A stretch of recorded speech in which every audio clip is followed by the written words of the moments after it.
are here for Black lives. We are here defending and to protect Black lives. These streets belong to the people. The people have came here today to take back our streets. The city of Philadelphia runs on the working class people. And then when the working class people stand up, the city stops. And until we get justice, there will be no peace. Look at everybody around you. This is your community. This is who they're afraid of. When one of us fall, we all fall. And until our people get justice, these streets will see no peace. It's not enough to post a black square on Monday. It's not enough to share a Facebook page. It's not enough to send thoughts and prayers. We need to get organized. We have to stay organized. And until the people get organized, our people will get no justice. And until I get justice, these streets will see no peace. Mayor Kenny sent these cops to intimidate us. Mayor Kenny sent these cops to repress us, and the people are here to fight back. Everybody give it up for Eugene from PSL. No justice! No justice! No racist! No racist! No racist! I said let them hear you, no racist! If you look behind you, you can still see hundreds of people coming to join this demonstration. Dozens coming from this direction. There are thousands of us here today, and we will be thousands strong, and we're going to send a message. We welcome you on behalf of the Party for Socialism and Liberation because we're going to send a message. We know that last week, the Philadelphia police, unprovoked, launched a vicious assault on a demonstration demanding justice. We know that this has happened in dozens of cities around this country. The police thought if they beat us, if they gassed us, if they imprisoned us, that this movement would stop. But we are here to say that no matter what, this movement will not stop.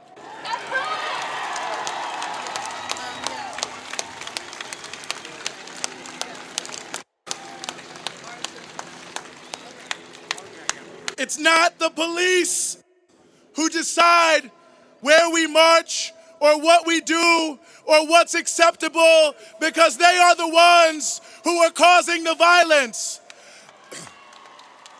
The real outside agitators are the cops that come from the suburbs, that shoot down our brothers and sisters, that harass us and stop and frisk, that treat every young black person like a criminal. They don't care about peace. They don't care about justice. I don't care if they kneel. I don't care if they hold a sign. I don't care if they put out a press release. I don't even care if they hand out water here today. It's all an attempt to take you away from the reality that it's not this movement that has caused chaos. It's the 400 years of racist oppression that black people aren't going to take anymore.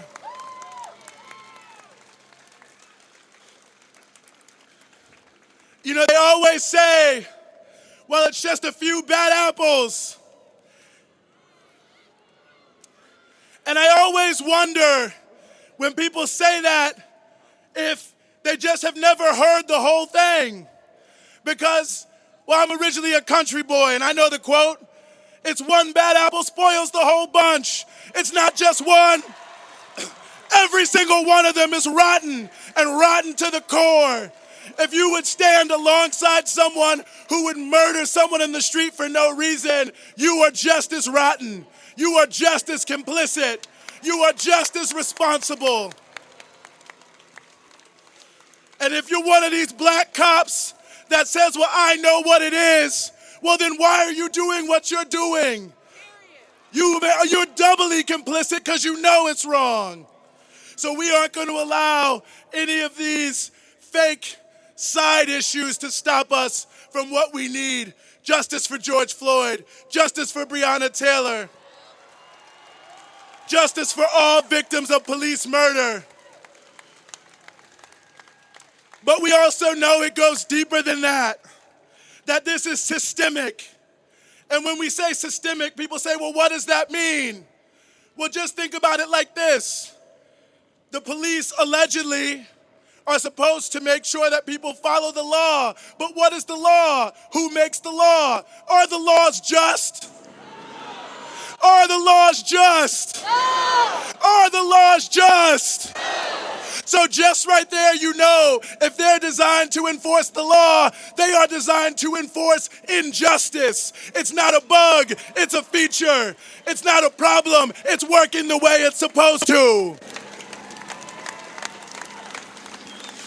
The cops draw their lineage from the slave patrols. The slave patrols to say, if you're black, you can't do this, you can't do that, you can't go here, all you can do is work. Well, we talking about curfews now. What are the curfews they put on young black people in the summer, if not a slave patrol? You can't go here, you can't go there. It's the same struggle, it's the same system. Capitalism and imperialism was built on the backs of the genocide of Native Americans, the enslavement of African Americans, the exploitation of working class people. It can't operate without it.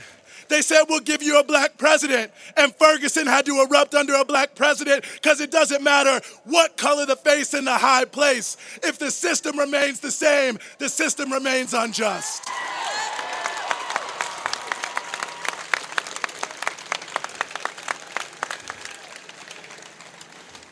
Something beautiful is happening right now in the U.S. Look to your left, look to your right, look behind you where, by the way, hundreds of people are still coming to join this demonstration.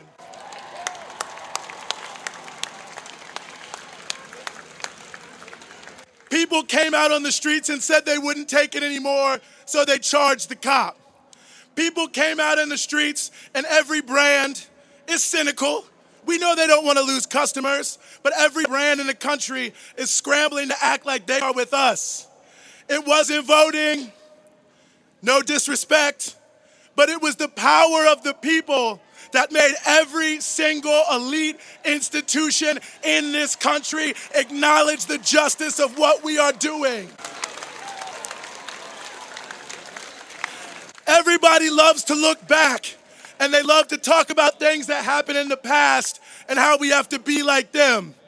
People will say, well, we had the civil rights movement in this country. Well, I don't know if people forgot, but the civil rights movement meant people got into the street and broke the law. They went to jail. No politicians cared about civil rights until black people started to shut this country down. People will say, they'll tell you in school, well, you know, in the 1930s, Roosevelt was the president and he helped unions grow. That's a lie. Do you know what really happened? People sat down in their factories. They took over the plants. They shut down production. And they said, ain't nobody gonna make a dollar until we get justice. So there's two things that we can do. Now we can listen to all the people who didn't do anything for years, you know, like Joe Biden, who created mass incarceration and now wants to take a knee. We can do what they want us to do. And we've heard it before. Trust us. Just go to the polls, cast a ballot. Trust us. Trust us. Sometimes I wonder, what was George Floyd thinking during those 9 minutes? Because I know watching the video, I just kept thinking of all these people who said, trust us, we'll do something about it. So we could go that route. But from my point of view, we could go another route. And that's to stay in the streets and make this country ungovernable. If workers don't work, they can't make money. If protests paralyze the streets, they can't make money. This is the United States. The almighty dollar controls everything. So if you want to put it all behind money, we're going to stop your money until black life matters in this country. This is not a riot. This is an uprising. This is not a riot. This is a rebellion. and successful uprisings and rebellions become revolutions. I believe and I remember the comrades in Haiti in 1791 who rose up against the slave owner. And yeah, they burned everything to the ground, but they ended up free. So we have to ask ourselves, will we stay passive or will we fight for our freedom?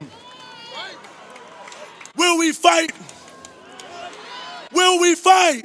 Yes. Will we fight? Yes. Will we fight? Yes. Turn to your neighbor and say, I'll fight with you. Turn to your other neighbor and say, I'll fight with you.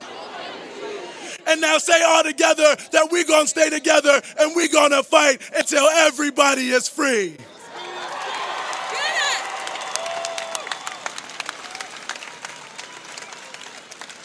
They never think it can happen until it does.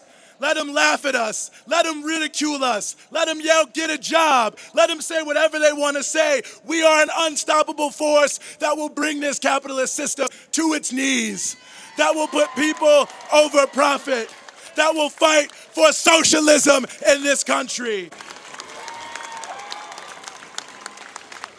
So I thank all of you who are here today. I thank the hundreds still trying to join this demonstration. I'll fight with you. We'll fight together until we're all free. Power to the people.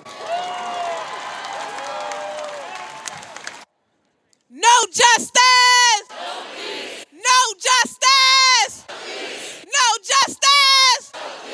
All power to the people! All power to the people! All power to the people! All power to the people! All power to the people! All power to the people! All right then. Everybody give it up for Anya from Up Against the Wall. I just want to take 30 seconds of your time. There were hundreds of people in the city of Philadelphia over this last week arrested after the murder of George Floyd. We need all of y'all to contact Up Against the Law Legal Collective for free to you legal representation from an army of defense attorneys gathered and ready to help you. If you have been injured, please forward us that documentation. If you were attacked on 676 brutally on Monday, please also forward us that information so that we can log it and make sure you all have legal representation. Thank you. No justice!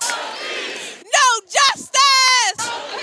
Let them hear you. No justice! These are our streets, and we will take them with us if we want to. No justice! No justice!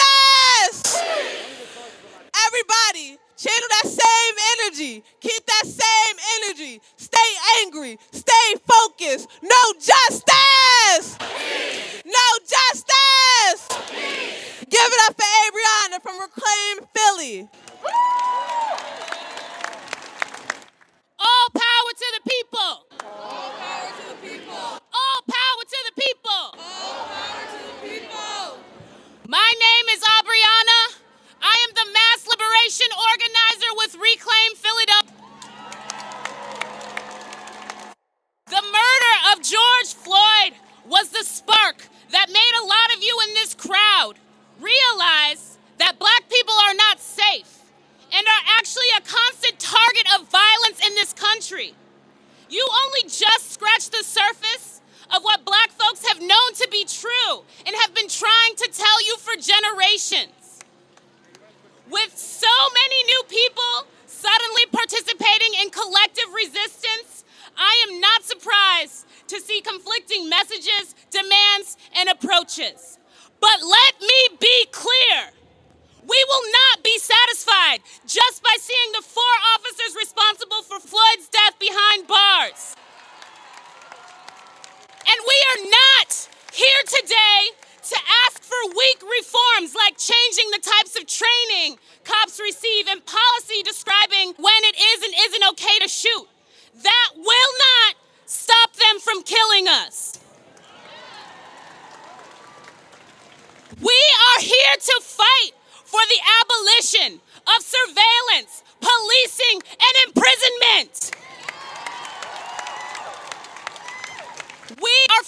working to create new systems that center healing and accountability instead of punishment and control. We are here to create new and lasting narratives on public safety, both what it looks like and how we get it, and narratives that welcome, celebrate, and protect Black, Indigenous, and queer lives. Narratives that break apart the lies white supremacy created.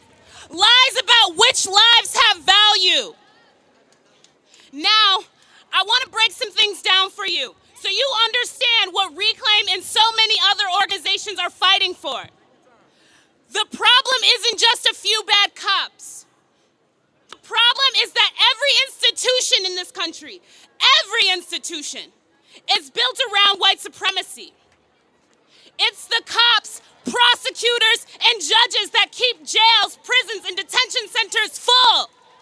It's the insurance companies that get richer through cash bail systems that punish people for being poor. It's the racist algorithms and policies that are responsible for bullshit risk assessments and mandatory minimums. It's the school district that prioritizes funding for cops and security guards instead of counselors and nurses. It's SEPTA using cops to harass homeless and poor people. It's the University of Pennsylvania funding the cops while refusing to pay property taxes to the city while simultaneously using their private police force as a tool to facilitate gentrification and the displacement of Black West Philly residents. And it's the white people that carry implicit and explicit bias with them into boardrooms, their medical practice, the hiring process, and onto juries. Anti-Blackness was a pandemic long before coronavirus. And coronavirus is disproportionately impacting the Black community. We cannot breathe. In the words of Reverend Al Sharpton, what happened to Floyd happens every day in this country, in education, in health services, in every area of American life. Because ever since 401 years ago, the reason we could never be who we wanted and dreamed of being is you kept your knee on our neck. It's time to stand up in George's name and say, get your knee off our necks.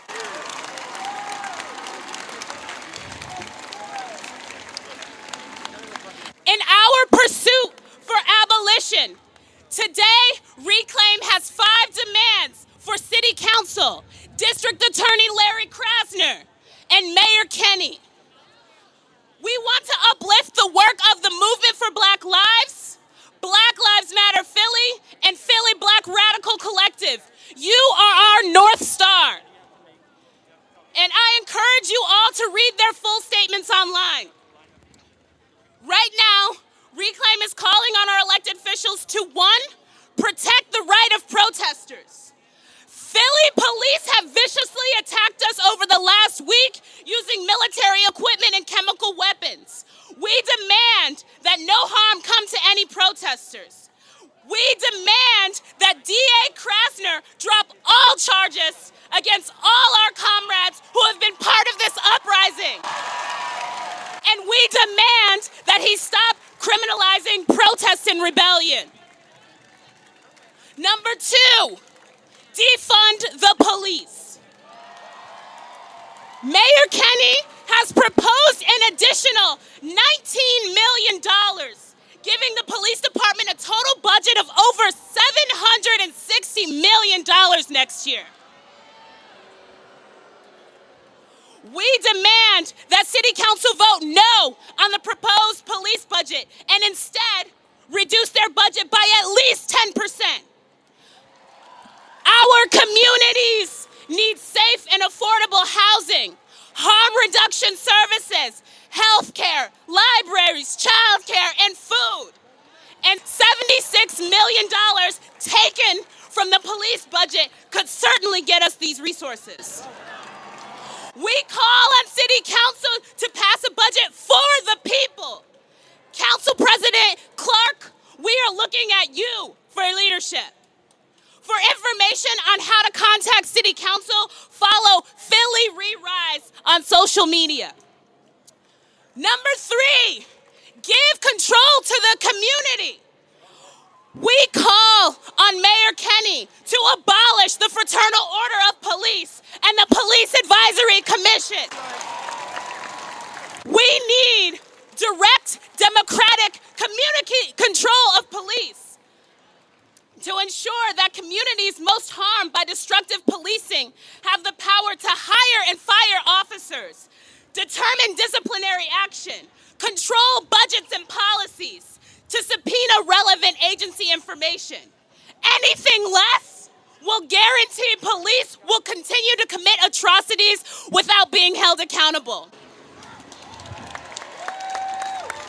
Number 4, end the war against black and brown people.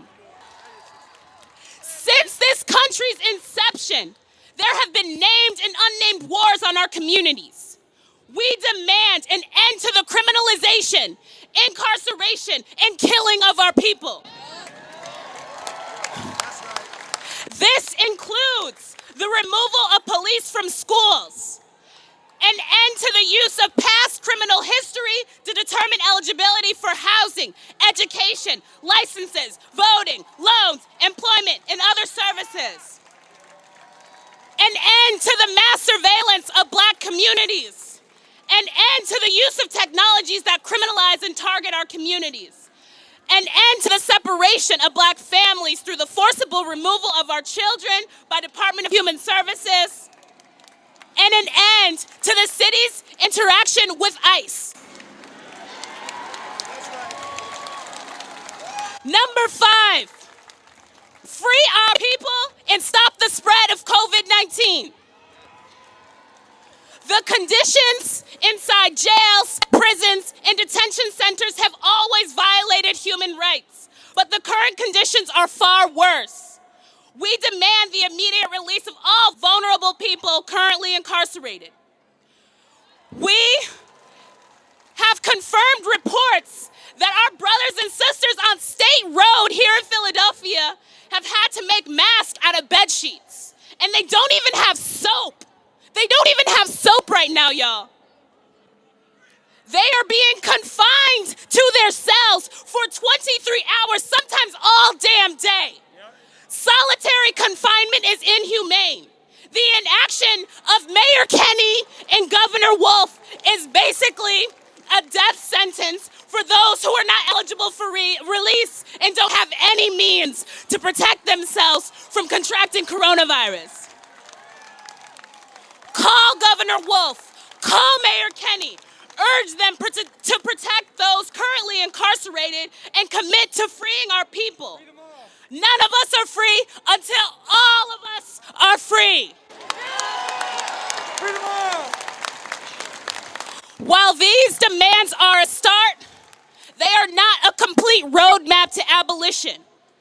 Abolition will require all of us to challenge the ways we think about public safety and justice. It will require us to trust and follow the leadership of black folks directly impacted by the current system. It will require us to be persistent and disciplined and not just latch on to the first set of reforms the mayor will want to shove down our throats. It will require us to build trust so that we can love and protect each other along the way. To close out, I'd like to lead you in a chant by Assata Shakur. Repeat after me. It is our duty to fight for our freedom. It is our duty to win. We must love each other and protect each other. We have nothing to lose but our chains. It is our duty to fight for our freedom. It is our duty to fight for our freedom. It is our duty to win. It is our duty to win. We must love each other and protect each other. We have nothing to lose but our chains. It is our duty to fight for our freedom. It is our duty to fight for our freedom. It is our duty to win. It is our duty to win. We must love each other and protect each other.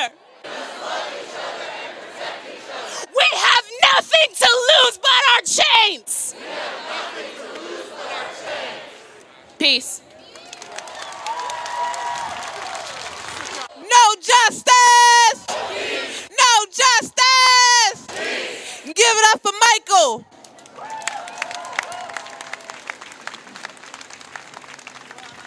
All power to the people. All power to the people. All power to the people. Black and brown people in America and worldwide have watched with horror as we deal with the images, videos, and accounts of the brutality committed against our communities by the hands of the police and other agents of the state. We need to be equally angry at the conditions that exist where the cameras aren't, behind the walls of jails, prisons, and immigration detention centers. The knee of violence at the hands of the state never leaves the neck of those who are incarcerated.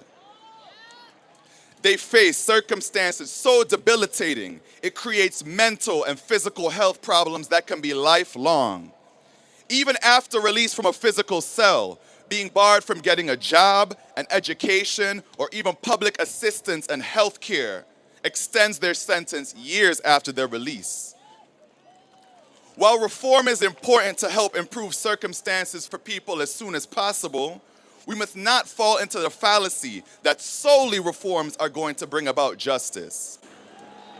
Police brutality and mass incarceration are issues of systemic oppression, and reform is non-systemic in nature.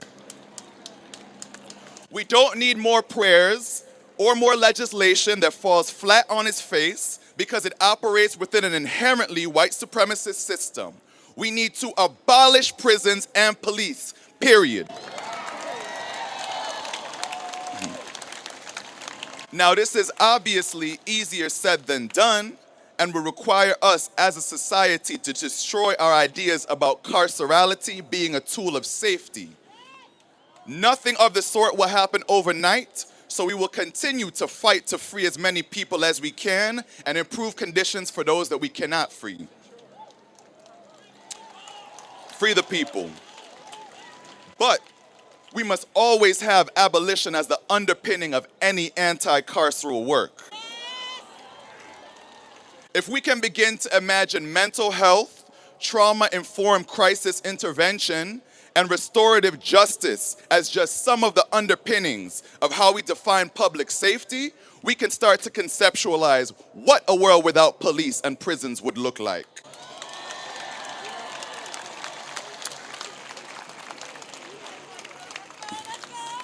My peers and I are members of an organization at the University of Pennsylvania known as Beyond Arrest, Rethinking Systematic Oppression, also known as BARS.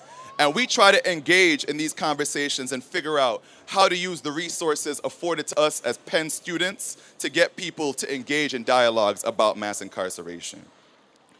BARS stands in full support of the demands for Governor Wolf to withdraw the National Guard,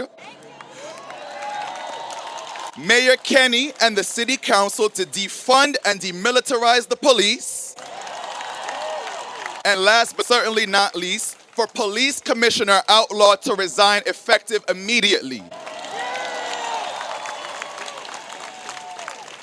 Additionally, we are calling for the University of Pennsylvania and Temple University to divest from the Philadelphia Police Department.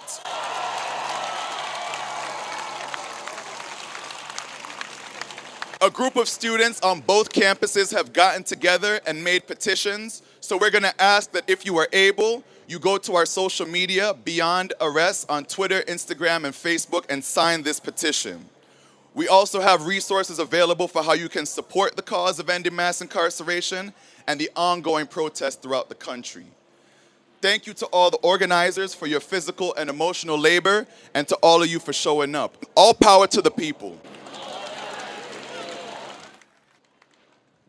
Who streets? Who streets? Who streets? Who streets? Then act like it. Everybody give it up for Zebediah. No justice! No peace. No racist! No peace. No justice! No peace. No racist! No peace. And if we don't get it, Shut it down. if we don't get it, Shut it down. if we don't get it, Shut it down. if we don't get it, Shut it down. I said if we don't get it. Shut it down. Yeah, see, that's cute, but I can't hear you. I said if we don't get it. Shut it down. Hello, everyone. My name is Zebediah. I'm a member of Socialist Alternative. I would like to thank you all for being out here, even in the middle of a global pandemic, to make our voices heard and get true justice for George Floyd, Breonna Taylor, and all black people. Over the past couple weeks, protests have erupted all over not just this one country, but the entire world. These protests have been incredible, but we cannot allow ourselves to stop here. We must organize in our communities if we want to make real change happen.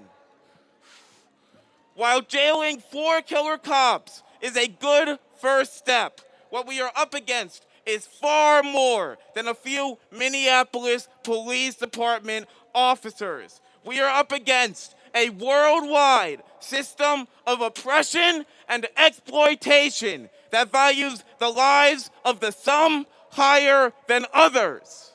We are up against a system that has persisted and has made black people feel like we are constantly walking around with a target on our backs. We constantly feel as though the world at large is against us. Every time we see a police officer, we think in our heads, am I next? We deserve to live in a world where black people can feel safe in our communities. And we need to put concrete demands on the political establishment, the Democratic Party, on what to do about police brutality. So these are our demands. We demand that the National Guard be removed from our city.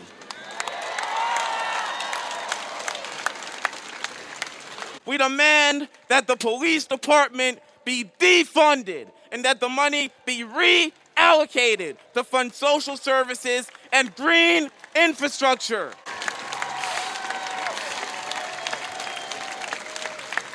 With that money, we can fund better and healthier schools for our students, a well-funded public library system, and we can fix the catastrophic road conditions in working-class neighborhoods. Unemployment is at a level unseen since the Great Depression, and the mere solution is to cut funds for the arts and still give the majority of the budget to the police department. This is intentional. Workers are riled up and desperate, and Democrats like Kenny want a strong police force to maintain order for the profit makers in this city. We should defund the police and also defund the capitalists that they defend. Tax the rich, fund housing, fund healthcare, fund education. Without these things, we cannot breathe. We demand a democratically elected community oversight board of the police, a board made up of everyday working class people with the power to hire and fire police officers and with direct control over their budget. If our community cannot have democratic control over the cops, then they are openly admitting that their function was never to serve us. These demands are common sense for people like us, for working class people. But common sense is not good enough to get it done. Power concedes nothing without struggle, and we fight best when we are organized. What we need is nothing less than a mass working class party rising out of this struggle and through which we can challenge the corporate Democrats and organize to win these demands. If the enemy is organized, then we best be too. No justice! No peace! No justice! No peace! No racist! No peace! No racist! No peace! And if we don't get it, if we don't get it, if we don't get it, if we don't get it, shut it down! Because these are whose streets? Our streets! Sorry, I couldn't hear you. These are whose streets? Our streets! No, that's not good enough. These are whose streets? Our streets! Thank you, everyone, in solidarity.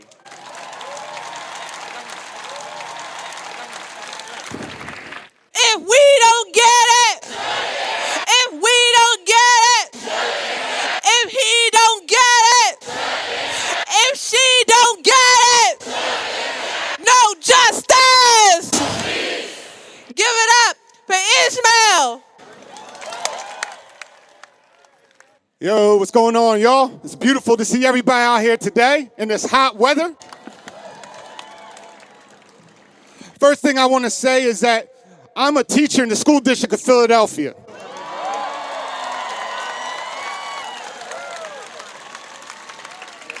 I've been a teacher for the last 11 years in Philadelphia, starting at Germantown High School until that was closed down due to austerity, and then sent to Kensington, Kappa, where you have some of the most highest per capita poverty in this country.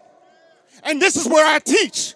These are the people that I see every single day when we talk about things like this, when we talk about the potentiality of people actually uprising and rebelling back. We talk about this every day. And the reality then becomes, what are we going to do with this moment?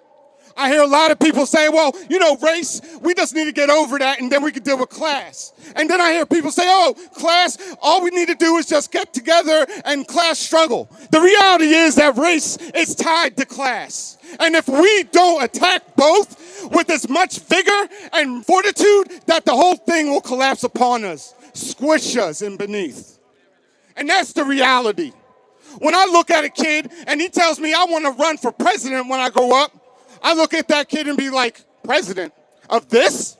Of this United States of America, where my ancestors were thrown on slave ships and brought all over the diaspora? I don't think so. I do not believe that you can reform a system that is working perfectly fine the way it is right now. Audre Lorde said once, master's tools will never dismantle master's house.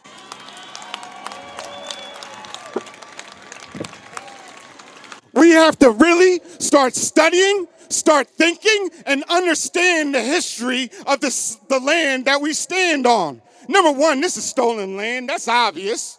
Number two, slavery was an economic system. It built this nation to become the richest nation in the world. But who talks about that? They talk about our founding fathers and the Constitution and rights and laws. Like Malcolm said, if we were supposed to be citizens of this country, there wouldn't be no amendments to the Constitution. We wouldn't be begging for crumbs from this system for a stimulus check just so we can eat, even though we work our butts off every single day.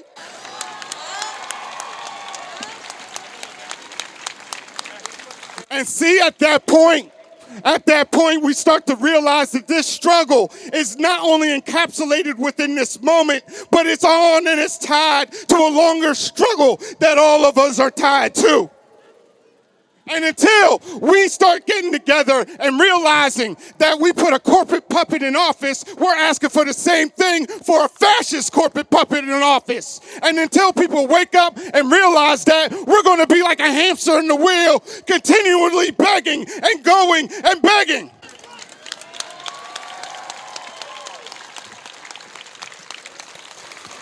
I'm tired of begging. And the reality is, we're not afraid anymore. I'm not afraid to lose my job. I'm not afraid to be on the streets with people doing the work that needs to be done. I'm not afraid of threats or police surveillance or people running up trying to co-opt the movement. We're here, we're not afraid. And this not fear is going to take us to another level. Through a radical imagination, teamwork, collaboration, thinking for ourselves, being critical about what's fed to us by the corporate media. Once we do that and tie all that in, read books, study groups, and all these other things, then we can start talking about a real rebellion.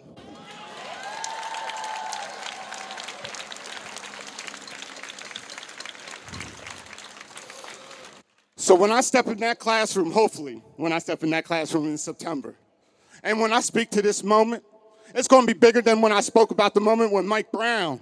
It's going to be bigger than the moment when I spoke about Trayvon Martin and where I showed Emmett Till's photo on the screen for the kids to see the tragedy and the travesty that this country has always done. Between 1890 and 1950, there were 2 to 3 black people lynched per week in this country. Why don't we talk about that? Why don't we talk about how the lynching tree symbolizes innocent blood in the soil, and that innocent blood lays in a shallow grave, and in that shallow grave we will rise. Thank you. Whose streets? Whose streets? Whose streets? These streets belong to the people. Mayor Kenny do not own these streets. How? He doesn't even serve these streets. Whose streets? Whose streets? When you was laid off from your job, when you were struggling to feed your own, where was Mayor Kenny? There was no statement. There was no kneeling in solidarity. There wasn't even a tweet. Instead, I saw mutual aid. I saw community support. I saw people offering their bodies to protect their own. Whose streets? Whose streets? When we were starving and when our kids were hungry, Mayor Kenny was nowhere to be found. Joe Biden hid. Joe Biden was nowhere to be seen. Instead, they beat our children. They gas us in our streets. They release a statement and they tell us how to express our rage. And I'm telling Mayor Kenny, I'm telling Joe Biden, I'm telling Donald Trump that these streets belong to the people, and until the people be served, we are taking our streets back. No justice! No justice! This is what solidarity looks like. This is what the people looks like. This is no outsider. This is Philly. This is our people. And this is what we sound like. Give it up. The people sound angry. The people feel fed up. This is what the people look like. This is what the people sound like. Give it up for Xtreme Kre8tionz.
people. We're going to begin our march. We would like to remember our sense of community, our sense of unity. We would like for all of you to stay behind a banner. And we're going to make our way this way down the parkway, behind the banners. We have to stay unified. We have to stay together because we protect each other. We protect ourselves. Tell them you're going to move to the banner, so don't move yet. And it'll start moving and just follow beyond. Stay put. The banner will come through the crowd. We'll all march together, but we need for us to get there together. Please make way through the crowd for our banners to get through. No justice! No peace!